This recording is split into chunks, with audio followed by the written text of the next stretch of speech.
Conflict, Compromise, and Controversy in Centralia. Whatever it is that happened in Centralia in 1919, and whatever it is that's happening there now, one thing is fairly certain. Come November 2023, there will be a new town-sanctioned IWW plaque in Centralia Square. You can find this missive in both written and podcast forms on Substack, on Patreon, and at davidrovics.com/thisweek. For industrial workers of the world wonks like me and a lot of my friends, certain place names immediately evoke powerful images and iconic moments in history.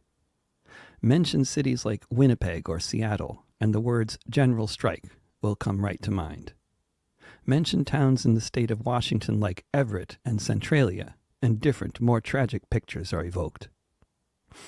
All over the U.S., wherever there was an IWW presence, in the fall of 1919, union halls were being looted and burned by patriotic mobs consisting largely of returned veterans from the First World War, under the protection of police and under the very direct influence of the new national secret police force known as the FBI, formed for the express purpose of destroying the radical labor movement. 2 years after the Russian Revolution, the propaganda against the Bolshevik threat was at a peak. Combine that with the prejudice that could be whipped up among some returning war veterans against an organization that was very openly opposed to participating in what they identified as a boss's war, and you have the formula that was needed for the kind of widespread repression against the Wobblies that happened in 1919 and 1920 to take the extremely violent forms it took. Seeing the armed standoffs punctuated by the occasional deadly shooting that characterized a lot of protests in Portland and other towns across the U.S. circa 2020, trying to imagine how the shooting began in Centralia on November 11, 1919, is not difficult. The last time there had been a similar patriotic parade through town, the IWW hall had been ransacked and badly damaged, and IWW members beaten and brought to the edge of town. Now the Wobblies had a new hall, and they were determined to keep it. They mistakenly believed they had the right to stand their ground and defend their Union Hall. Who fired the first shot depends on who you ask, and whether they were part of the American Legion March or one of the Union members defending their Union Hall from them. The image of IWW organizer Wesley Everest hanging by his neck beneath a bridge, brought there by the patriotic mob whose efforts were once again facilitated by the local authorities to be tortured and killed, is the image that comes to mind for most labor history nerds when we hear the name of the town in which Everest was lynched. The events of November 11, 1919 were memorialized 5 years afterwards with a statue unveiled in 1924 of a single proud legionnaire called the Sentinel. Much later came a great mural about the day on a wall facing the park where the Sentinel stands.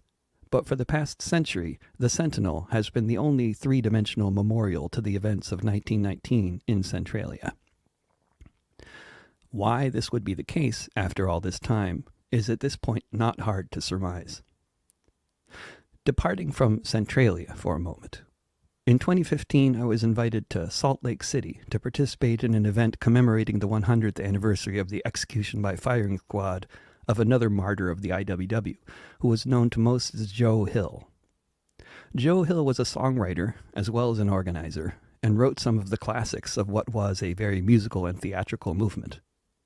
He became quite a bit more well-known well after his death, his memory popularized by a song performed by well-known artists like Paul Robeson and Joan Baez. He became the most recognizable human symbol of the IWW, and the very image of the unfairly convicted and executed. At least that's true among the labor history geeks and the left liberal types in New York and San Francisco. It's certainly true among all the campers and counselors at the hippie summer camp I went to in western Massachusetts, but not necessarily among a lot of the longtime residents of Salt Lake City. In Utah, there are many people who consider the history controversial and will admit to the possibility that the trial wasn't perfect.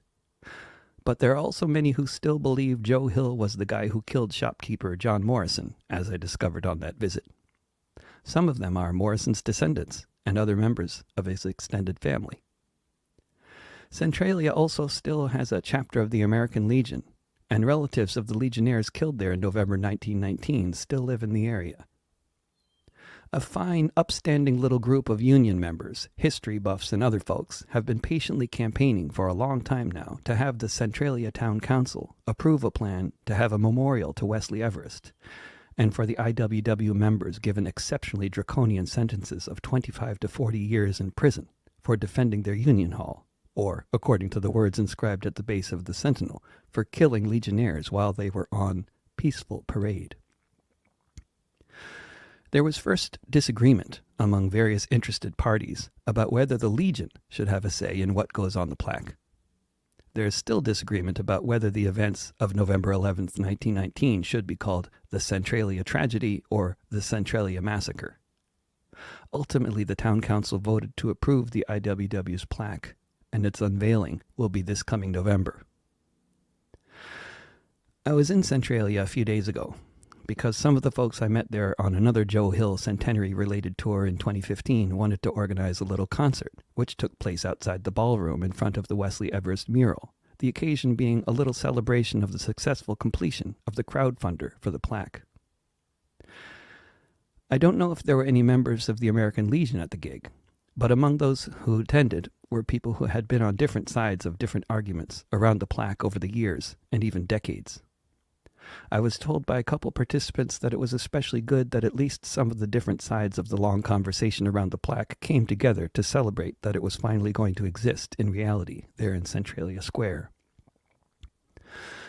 Unfortunately, not only are there still some folks unhappy about the plaque, but there are evidently some members of the local Wobbly branch who made a point of not showing up to the concert, who are upset that anyone was involved with bringing me to Centralia, since they were informed by my cancellation campaigners that I platformed a deplorable person on my YouTube channel and am thus a deplorable person myself, an anti-Semitic, Holocaust-denying Nazi even, who is not safe to be in a left space. Some people come together, others fall apart. My songs are in the modern editions of the IWW's venerable Little Red Songbook. The most recognizable name among IWW members and aficionados in the late 20th century, Utah Phillips, was both a friend and a fan, and the woman Utah called the best labor singer in North America, Ann Feeney, was a regular touring partner of mine. Separately and together, we played for IWW branches all over the U.S. and other countries. I've written so many songs against fascism and about IWW history, and none in favor of fascism or in favor of the ruling class in any other form.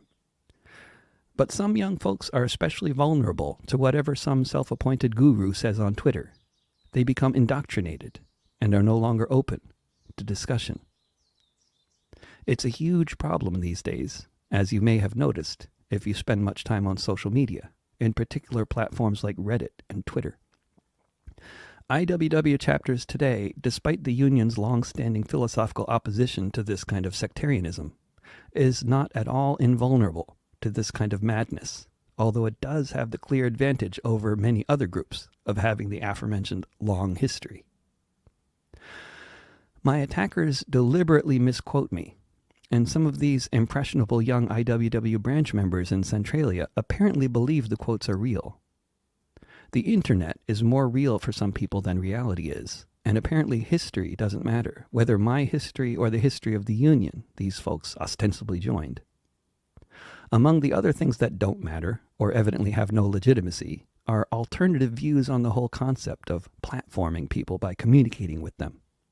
And by alternative, in this case, I mean views that are consistent with the IWW's ecumenical orientation towards organizing the entire working class, and not consistent with the no-platforming sectarian crowd that is much too busy kicking people out of groups for their transgressions than doing anything that could be considered organizing.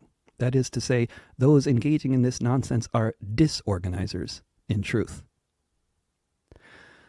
What's sure is the whole orientation of vetting people for their supposed political transgressions and campaigning against them incessantly for having a heretical viewpoint on some political question has very little to do with anything involved with actually building any kind of union, let alone one big union. What's also sure is these campaigners are a seriously toxic bunch who spread misery and disinformation in whatever online spaces they inhabit. These days, it's really easy to be a Nazi, apparently. In any case, long live the old IWW, and here's to the day when we have a lot more wobbly chapters that would make Wesley Everest proud, rather than make him roll over in his grave. It's a good thing dead people can't be on Reddit.